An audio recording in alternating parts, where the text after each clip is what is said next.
Spontaneous Symmetry Breaking and Goldstone Modes for Deep Information Propagation by Nabil Iqbal, T. Anderson Keller, Yu Song, Takeru Miyato, and Max Welling. For you ML engineers listening, right off the bat, here's the pitch. What if you could train a 100-layer, multi-layer perceptron, or, an incredibly long sequence RNN, without a single residual connection?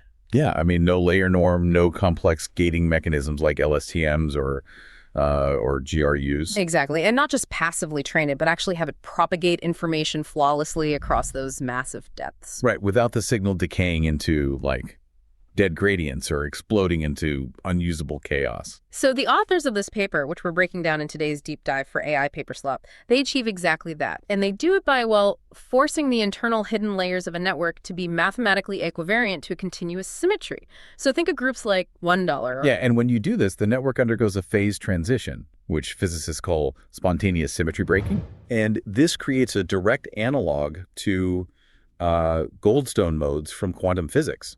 It essentially acts as this mathematically protected channel. It allows coherent information to propagate over massive network depths. Or over hundreds of recurrent time steps. I mean, the practical impact here is massive for architecture design. It entirely solves the problem of rank collapse. It vastly improves RNN and GRU performance on long delay memory tasks. Oh, absolutely. And fundamentally, it proves that physics-inspired symmetry, when it's used purely as an internal architectural tool rather than just, a prior for your data, can natively stabilize deep learning. But okay, before we all rush to rewrite our PyTorch training loops, we need to ground ourselves in the actual physics these authors are borrowing. Because, spontaneous symmetry breaking sounds pretty intimidating if you haven't taken a quantum field theory class recently. Yeah, it definitely does. So let's break down that physical mechanism first. Okay, so to visualize this, imagine a physical system described by a complex variable, which let's just call it energy all. Now, this system has a potential energy function. And systems in physics, they're inherently lazy, right? We always want the lowest energy state. Exactly. They always seek their equilibrium. So let's introduce a control parameter, $3, that dictates the overall shape of this energy landscape. If $4 is greater than 0, the energy landscape looks like a simple, smooth, perfectly symmetrical bowl. Okay, so the absolute lowest energy state is just dead center at the bottom of the bowl. Yep, where 5 equals 0. Right.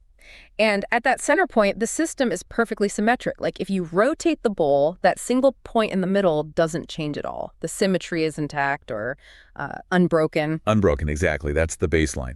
But the really fascinating behavior emerges when we change that parameter to $5. Okay. If we drop $20 below 0, the bottom of that bowl pushes up in the middle. So the landscape morphs into the shape of a Mexican hat or, the punt at the bottom of a wine bottle. Oh, wow. Okay, so the dead center is no longer the lowest point. It's a raised hill. Right. The new lowest energy states form this continuous flat circular valley all the way around that center hill. So for the system to actually reach its minimum energy now, it can't sit in the center. It has to roll off that hill and settle somewhere in that circular valley. Exactly. But the valley is a continuous ring, so it has to pick one specific random spot on that ring to settle in. And the moment it picks a spot, it's no longer rotationally symmetric. It chose a direction. It spontaneously breaks the symmetry. It's like having a perfectly sharpened pencil balanced exactly on its tip. Oh, that's a great analogy. Right. As long as it's perfectly balanced, the setup is symmetric in all directions. But gravity dictates that it cannot stay there. It will inevitably fall, and when it falls, it is forced to choose one specific direction, breaking that perfect radial symmetry. Yes, exactly. Okay, I follow the broken symmetry part. But where do the Goldstone modes come in? Okay, so go back to the Mexican hat analogy. Imagine your particle has settled at the bottom of that circular valley. If you try to push the particle up the inner hill or up the outer wall of the hat, you're fighting the potential energy. Right, it wants to fall back down. Right, it costs a significant amount of energy to move it up those slopes. Yeah. But what if you push it sideways, just along the floor of the valley? Well, the valley floor is perfectly flat all the way around. Exactly. So pushing it along that ring wouldn't cost any potential energy at all. Zero energy. And in physics, these zero energy modulations, this ability to slide endlessly around that flat minimum, are what we call Goldstone modes.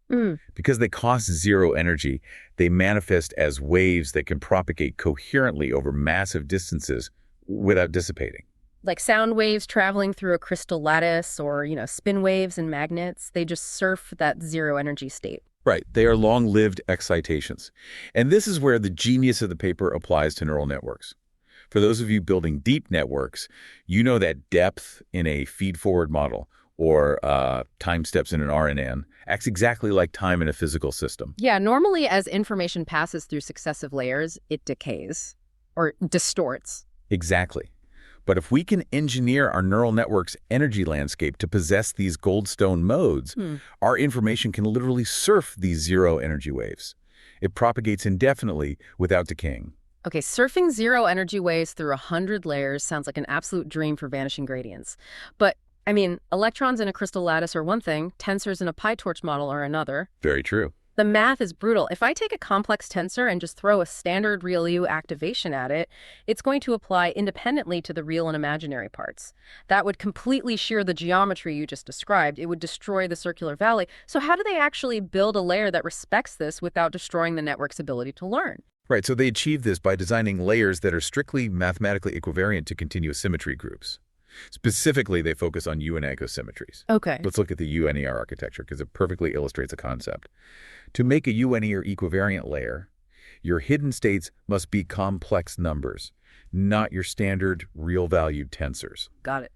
The weight matrix, whether that's the recurrent map in an RNN or the feed-forward map in an MLP, is a complex linear operation. Yeah. But you nailed the problem earlier. The nonlinearity is where things usually break down. Yeah, a standard 10 or real U would completely warp the phase. You'd lose the angle entirely. Right. So to prevent that, the authors use a radial nonlinearity. Oh, radial nonlinearity. Yeah. Picture a complex number as a vector pointing, say, at 2 o'clock on a graph.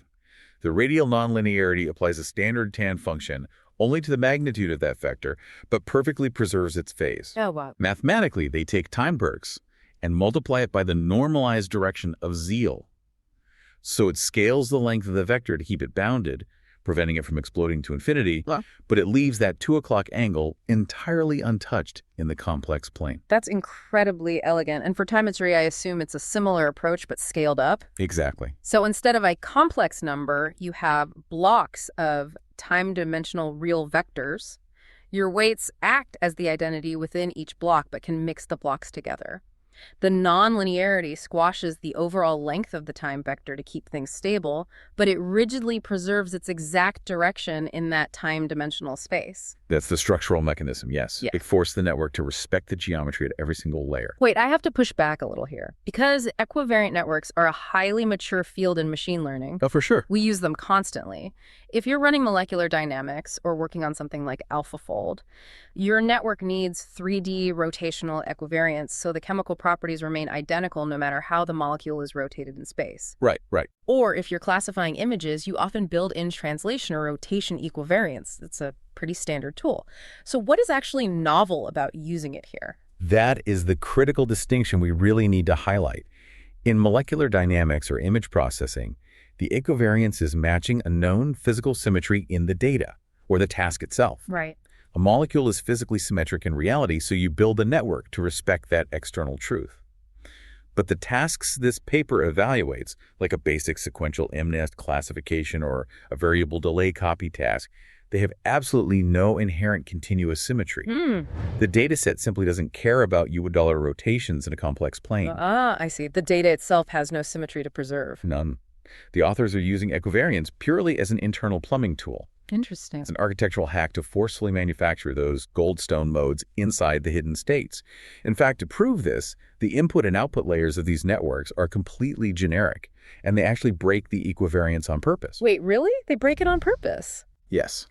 The input layer just takes standard, non-symmetric real-world data and projects it into this complex equivariant hidden dimension. The network processes the data deeply, using the protected symmetry, and then a generic output layer projects it back down to standard real logits for classification. So the symmetry exists strictly in the bulk layers, hidden away from the data, purely to manage the flow of information over time. Exactly. Okay, using symmetry as isolated internal plumbing is incredibly clever, but any ML engineer who has spent days tuning, learning rate schedules, knows that deep networks live or die by their initialization. Oh, absolutely. How do we ensure this network actually enters that broken symmetry phase where the Mexican Hat Valley exists? Because normally, if you try to train a 100-layer MLP without skip connections or layer norm, the forward pass just collapses into mush. Yeah, it just dies. It brings to mind that classic Edge of Chaos paper by Schoenholtz and colleagues. Yes, the Edge of Chaos framework is exactly the lens we need to understand why this works.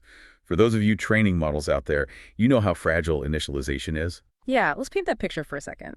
In a standard vanilla network, your weight variance at initialization, let's call it sigma ball, is your main tuning knob. Right. If sigma is too small, your network sits in the ordered phase. Every distinct signal you feed into it just shrinks and homogenizes, collapsing to zero over a few dozen layers. Your network basically goes blind. It completely loses the signal. Right. And on the flip side, if sigma is too big, you plunge into the chaotic phase. Two slightly different inputs will diverge wildly, your activations explode exponentially, your gradients become useless static, and your loss curve is just a vertical line to NAN. Yep, the classic NAN explosion. So to train super deep networks, you usually have to fine-tune your initialization to balance precisely on a razor's edge between order and chaos. And that razor's edge is notoriously unstable. Yeah. But the introduction of this equivariant architecture completely rewrites those rules. How so? Well, the authors perform a rigorous mean field theory calculation for this UU dollars in the large width limit. They prove that if you set your weight variance sigma to be greater than 1, the network doesn't simply descend into useless, unstructured chaos like a normal MLP would. Okay.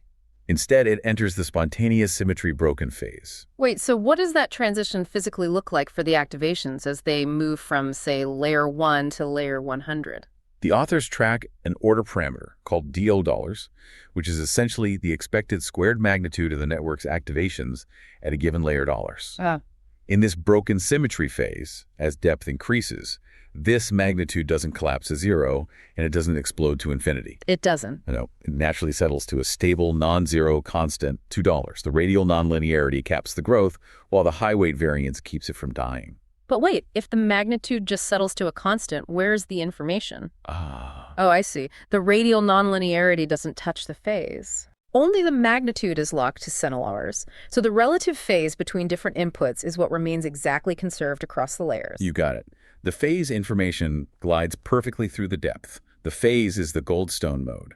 And this realization leads to what is arguably the most technical and frankly the most impressive mathematical proof in the entire paper. Equation 54. Yes, equation 54, their analysis of the input-output Jacobian. The Jacobian matrix is the core of everything in deep learning. Yeah. I mean, it tracks how a small change in your input affects your output, which is the exact pathway that your gradients flow backward through during training. Right, and because they engineered this continuous symmetry, the authors mathematically prove that a specific definable component of the input-output Jacobian is algebraically tied directly to that stable order parameter, $2. Wow. Let me put this into an analogy for everyone debugging vanishing gradients right now. Go for it. It is like laying down a heavily armored, protected fiber optic cable straight through the middle of a turbulent, chaotic ocean. I like that. The rest of your standard Jacobian matrix, the unprotected real and imaginary mixing parts, might suffer from severe rank collapse, or they might exponentially explode as you backpropagate through 100 dense layers. They usually do. Exactly. But this one specific component, the phase component, is mathematically forced to remain at an order of 1. It remains healthy, strong, and robust no matter how many layers or time steps you add, because it is tethered to that stable, broken symmetry parameter. Yes. It provides a mathematically guaranteed gradient path. You don't need to bolt on a residual connection to bypass the layers because the layers themselves possess a physical geometry that intrinsically protects the signal. You are building the skip connection into the math of the tensor itself. I mean, theory and elegant math proofs are one thing, but I've read plenty of papers with beautiful equations where the PyTorch implementation just, crashes and burns the second it touches real data. And we've all been there. Yeah. So what happens when we actually compile this and hit run? Let's talk about the 100-layer MLP experiment on Fashion MNIST, because the charts in the paper are actually shocking. It is a deliberately brutal test for a vanilla architecture. They are trying to make it fail. They really are.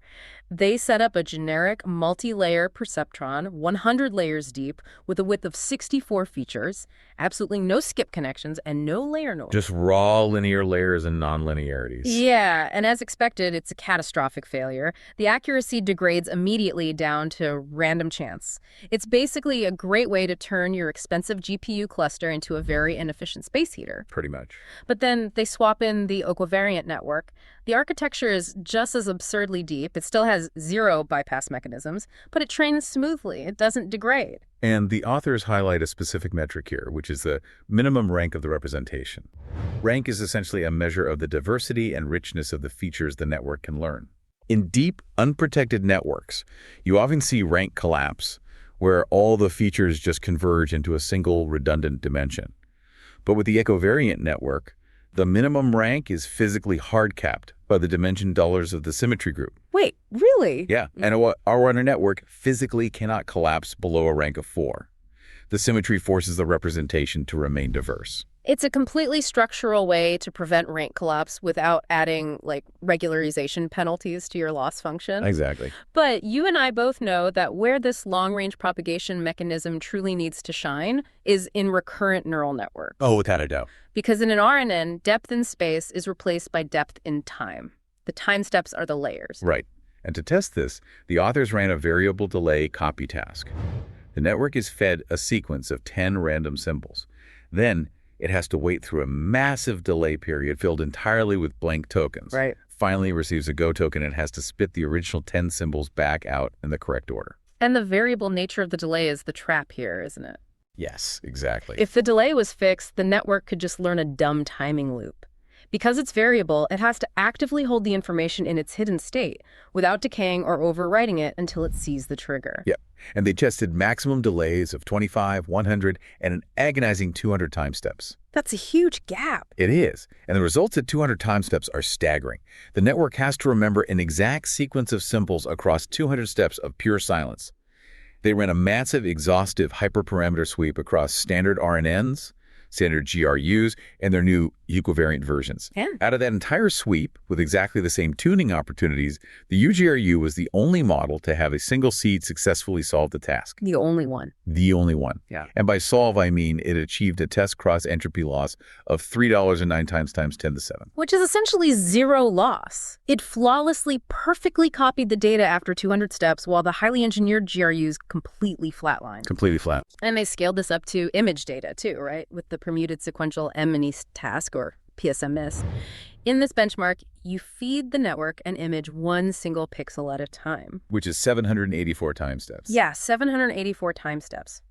But to make it harder, the order of the pixels is completely randomized by a fixed permutation, which completely destroys local spatial correlations. Like, a pixel at time step 5 might be right next to a pixel at time step 700 in the actual original image. Right. It requires extreme, flawless, long sequence memory integration. Mm-hmm.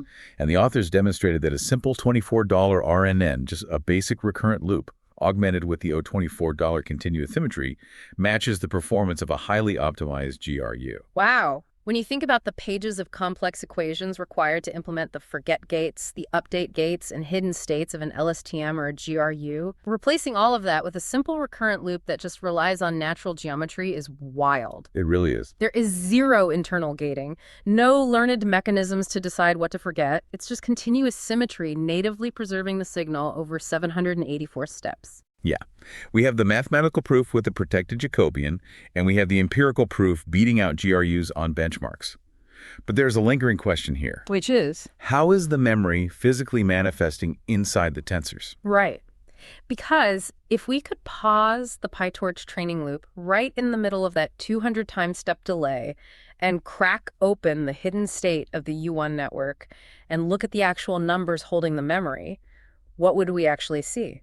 Well, the authors designed an experiment to answer exactly that, and it is easily one of the most visually fascinating parts of the paper. They built a 2D convolutional RNN and augmented it with the UNL symmetry. Okay, a conv-RN. Yeah, because the hidden state in a conv-RN is a 2D spatial grid. They used a 20 by 20 grid.